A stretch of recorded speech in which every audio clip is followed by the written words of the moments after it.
नमस्कार साथियों, एक बार फिर से आप सभी के सामने हाजिर हूँ मैं एसएससी एमटीएस एग्ज़ाम के टॉप 30 क्वेश्चनों के साथ। यदि साथियों आप एसएससी एमटीएस की तैयारी कर रहे हैं तो यह वीडियो आपके लिए काफ़ी इंपॉर्टेंट होने वाला है। इस वीडियो में मैंने ऐसे क्वेश्चन कराए हैं जो परीक्षा में बार बार पूछे जाते हैं और यही क्वेश्चन आपको परीक्षा में भी देखने को मिलने वाले हैं।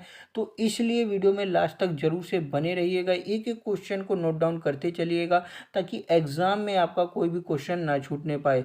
और साथियों इस वीडियो में मैंने जीके जीएस के ही क्वेश्चन कराए हैं, तो यह वीडियो आपके लिए काफ़ी इंपॉर्टेंट होने वाली है। चलिए साथियों, बिना किसी देरी के वीडियो की शुरुआत करते हैं, लेकिन उससे पहले यदि वीडियो आपको अच्छी लगे तो वीडियो को एक लाइक कर दीजिएगा, अपने सभी फ्रेंड्स में शेयर कर दीजिएगा। और यदि आप हमारे चैनल पर नए हों तो चैनल को सब्सक्राइब करके नोटिफिकेशन बेल को ऑल पर सेट कर दीजिएगा। यदि साथियों एसएससी एमटीएस से रिलेटेड कोई भी वीडियो हमारे चैनल पर आता है तो आपको सबसे पहले नोटिफिकेशन मिल जाएगा। चलिए साथियों वीडियो की शुरुआत करते हैं। आपका फर्स्ट क्वेश्चन है, कुतुबुद्दीन ऐबक किस राजवंश का शासक था? आपके ऑप्शन है लोदी वंश, तुगलक वंश, गुलाम वंश, खिलजी वंश।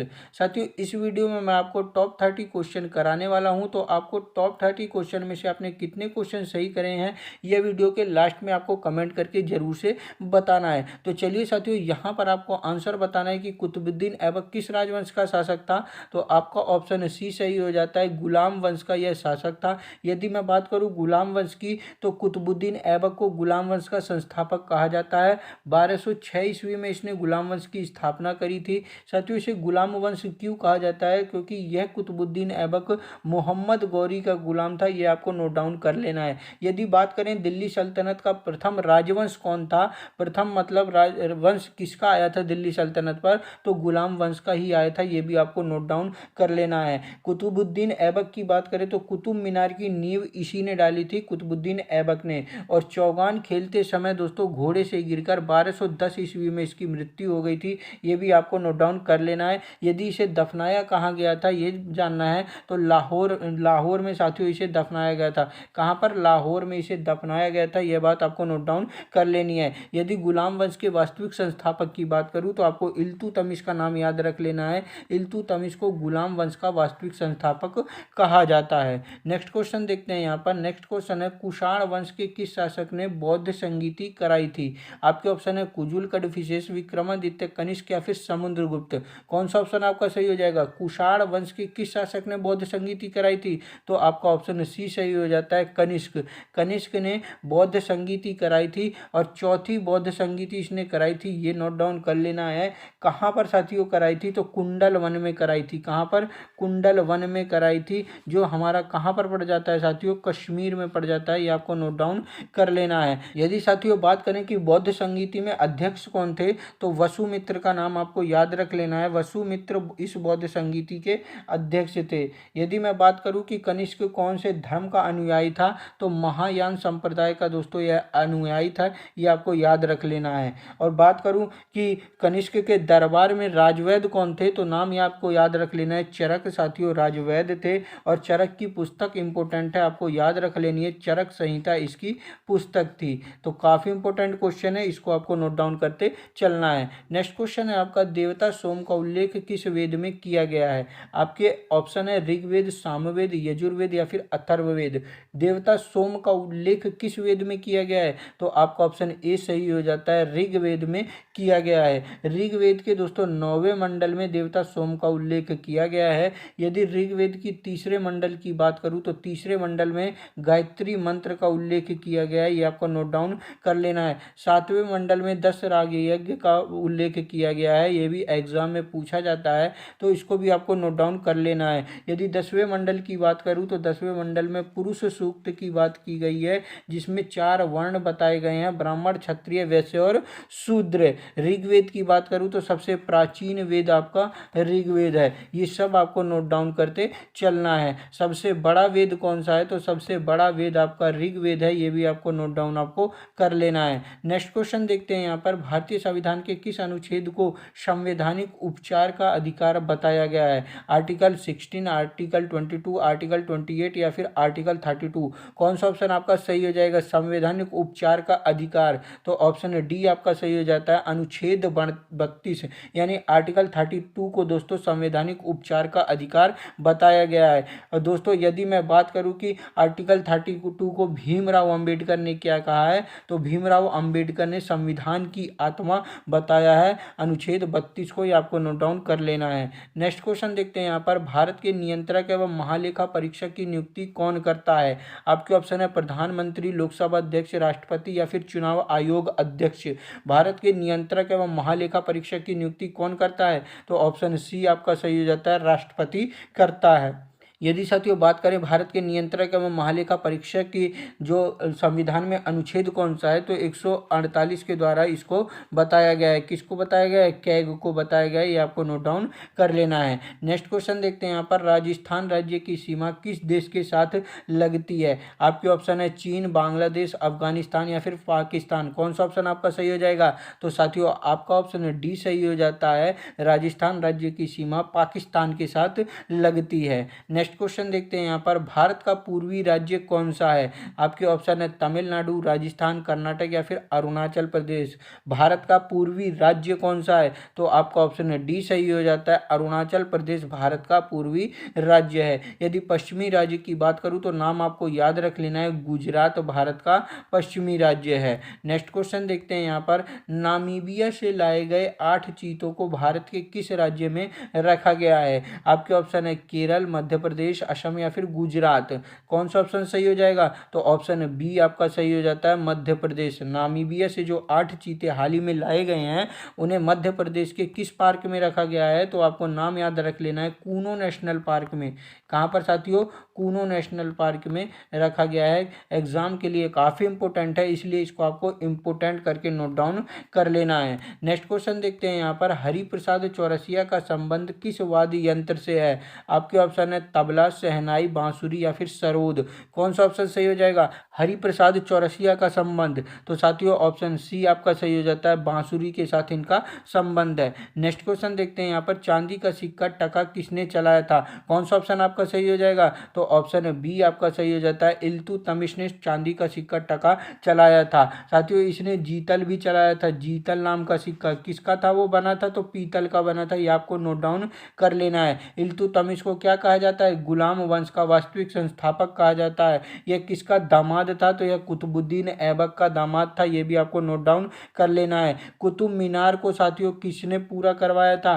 तो कुतुब मीनार को इल्तुतमिश ने ही पूरा करवाया था, ये आपको नोट डाउन कर लेना है। नेक्स्ट क्वेश्चन देखते हैं यहाँ पर, भारत आने वाले प्रथम यूरोपीय कौन थे? कौन सा ऑप्शन आपका सही हो जाएगा? तो यहाँ पर ऑप्शन डी आपका सही हो जाएगा, पुर्तगाली भारत में सबसे पहले आए थे। नेक्स्ट क्वेश्चन देखते हैं यहाँ पर, निम्न में से किस सिख गुरु ने अमृतसर की आधारशिला रखी थी? तो कौन सा ऑप्शन आपका सही हो जाएगा? तो साथियों ऑप्शन आपका बी सही हो जाता है, गुरु रामदास ने अमृतसर की आधारशिला रखी थी। यदि साथियों वीडियो आपको अच्छी लग रही हो तो वीडियो को एक लाइक कर दीजिए, अपने सभी फ्रेंड्स में शेयर कर दीजिए और चैनल को सब्सक्राइब करके नोटिफिकेशन बेल को ऑल पर सेट कर दीजिए। चलिए नेक्स्ट क्वेश्चन देखते हैं यहाँ पर, भारत में गांधी जी का प्रथम सत्याग्रह कहाँ हुआ था? कौन सा ऑप्शन आपका सही हो जाएगा? तो यहाँ पर आपका ऑप्शन ए सही हो जाता है, चंपारण में गांधी जी का प्रथम सत्याग्रह हुआ था 1917 ईस्वी में, ये आपको नोट डाउन कर लेना है। नेक्स्ट क्वेश्चन देखते हैं यहाँ पर, भारतीय संविधान सभा के प्रारूप समिति के अध्यक्ष कौन थे? कौन सा ऑप्शन आपका सही हो जाएगा? प्रारूप समिति के अध्यक्ष, तो यहाँ पर साथियों आपका ऑप्शन सी सही हो जाता है, भीमराव अंबेडकर को प्रारूप समिति का अध्यक्ष कहा जाता है। 29 अगस्त 1947 ईस्वी में क्या हुआ था? प्रारूप समिति बनाई गई थी, ये आपको नोट डाउन कर लेना है। नेक्स्ट क्वेश्चन है आपका, भारतीय संविधान का कौन सा अनुच्छेद विधि के समक्ष समता से संबंधित है? कौन सा ऑप्शन आपका सही हो जाएगा? तो विधि के समक्ष समता से संबंधित है आपका अनुच्छेद 14, यानी ऑप्शन बी आपका सही हो जाता है। नेक्स्ट क्वेश्चन देखते हैं यहाँ पर, भारत में किस प्रकार का लोकतंत्र है? कौन सा ऑप्शन आपका सही हो जाएगा? भारत में किस प्रकार का लोकतंत्र है? तो ऑप्शन सी आपका सही हो जाता है, प्रतिनिधियों का दोस्तों लोकतंत्र है। यहाँ पर क्या होता है, चुनाव किए जाते हैं और जनता लोगों को चुनती है, इसलिए यहाँ पर प्रतिनिधियों का क्या है, लोकतंत्र है। ये आपको नोट डाउन कर लेना है। नेक्स्ट क्वेश्चन देखते हैं यहाँ पर, भारत के राष्ट्रपति को उनके पद से कौन हटा सकता है? कौन सा ऑप्शन आपका सही हो जाएगा? तो यहाँ पर साथियों आपका ऑप्शन सी सही हो जाता है। संसद भारत के राष्ट्रपति को उनके पद से हटा सकती है। अनुच्छेद 61 आपको याद रख लेना है। भारत के राष्ट्रपति पर महाभियोग चलाया जाता है। जब भारत का राष्ट्रपति संविधान के खिलाफ काम करता है तो उस पर महाभियोग चलाकर उसको उसके पद से हटा दिया जाता है। ये आपको जरूर से नोट डाउन कर लेना है। नेक्स्ट क्वेश्चन देखते हैं यहाँ पर, ब्रह्मांड के अध्ययन को किस नाम से जाना जाता है? तो ब्रह्मांड के अध्ययन को किस नाम से जाना जाता है? ऑप्शन ए आपका सही हो जाता है, कॉस्मोलॉजी उसको कहा जाता है। नेक्स्ट क्वेश्चन देखते हैं यहाँ पर, निम्न में से कौन सी रेखा भारत के आधे हिस्से से होकर गुजरती है? तो कौन सा ऑप्शन सही हो जाएगा? कौन सी रेखा आधे हिस्से से होकर गुजरती है? तो ऑप्शन बी आपका सही हो जाता है, भूमध्य रेखा भारत के आधे हिस्से से होकर गुजरती है। नेक्स्ट क्वेश्चन देखते हैं यहाँ पर, भारत में कितने राज्य हैं? कौन सा ऑप्शन आपका सही हो जाएगा? तो ऑप्शन बी आपका सही हो जाता है, 28 राज्य भारत में हैं। नेक्स्ट क्वेश्चन देखते हैं यहाँ पर, भारत के किस राज्य में सर्वाधिक वर्षा होती है? मेघालय, तमिलनाडु, तेलंगाना या फिर केरल? कौन सा ऑप्शन सही हो जाता है? तो ऑप्शन ए आपका सही हो जाता है, यानी मेघालय राज्य में सबसे ज़्यादा वर्षा होती है। यदि मेघालय राज्य की बात करूँ तो आपको नाम याद रख लेना है, मासिनराम। मासिनराम में सबसे ज़्यादा वर्षा होती है। नेक्स्ट क्वेश्चन देखते हैं यहाँ पर, प्रधानमंत्री द्वारा एक आधार आधारित मोबाइल पेमेंट ऐप भीम जारी किया गया, इसका क्या अर्थ है? यानी भीम ऐप का क्या अर्थ है? कौन सा ऑप्शन आपका सही हो जाता है?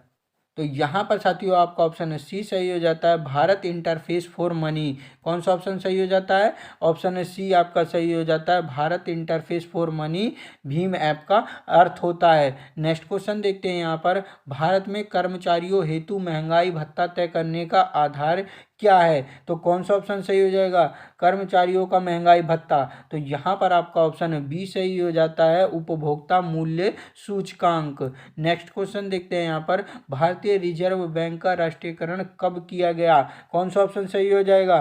कब किया गया? तो सन 1949 में भारतीय रिजर्व बैंक का राष्ट्रीयकरण किया गया था, यानी ऑप्शन बी आपका सही हो जाता है। नेक्स्ट क्वेश्चन देखते हैं यहाँ पर, भारत में पंचवर्षीय योजना का प्रारंभ किस वर्ष हुआ था? कौन सा ऑप्शन आपका सही हो जाएगा? तो यहाँ पर साथियों आपका ऑप्शन बी सही हो जाता है, 1951 ईस्वी में पंचवर्षीय योजनाएं प्रारंभ की गई थी।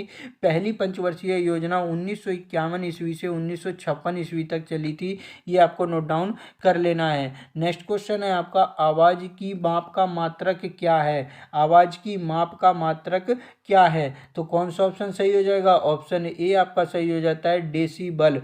नेक्स्ट क्वेश्चन देखते हैं यहाँ पर, जब बर्फ पानी के ऊपर तैरती है तो इसका कितना हिस्सा पानी के ऊपर रहता है? तो कौन सा ऑप्शन आपका सही हो जाएगा? कितना हिस्सा पानी के ऊपर रहता है? तो 0.1% पानी के ऊपर रहता है। ये आपको नोट डाउन कर लेना है। नेक्स्ट क्वेश्चन है आपका, प्रोटॉन का द्रव्यमान और किसका द्रव्यमान एक समान रहता है? कौन सा ऑप्शन आपका सही हो जाएगा? तो साथियों इस क्वेश्चन का आंसर ऑप्शन ए हो जाता है, न्यूट्रॉन। प्रोटॉन का द्रव्यमान और न्यूट्रॉन का द्रव्यमान एक समान रहता है। नेक्स्ट क्वेश्चन देखते हैं यहाँ पर, मानव शरीर में सबसे बड़ी ग्रंथि कौन सी है? लीवर, थायराइड, पीयूष या फिर लार ग्रंथि? कौन सा ऑप्शन सही हो जाएगा? तो मानव शरीर की सबसे बड़ी ग्रंथि लीवर होती है। ऑप्शन ए आपका सही हो जाता है। नेक्स्ट क्वेश्चन देखते हैं यहाँ पर, कवकों के अध्ययन को क्या कहा जाता है? तो साथियों यहाँ पर आपके 30 क्वेश्चन कंप्लीट हो चुके हैं। इसका आंसर आपको कमेंट करके बताना है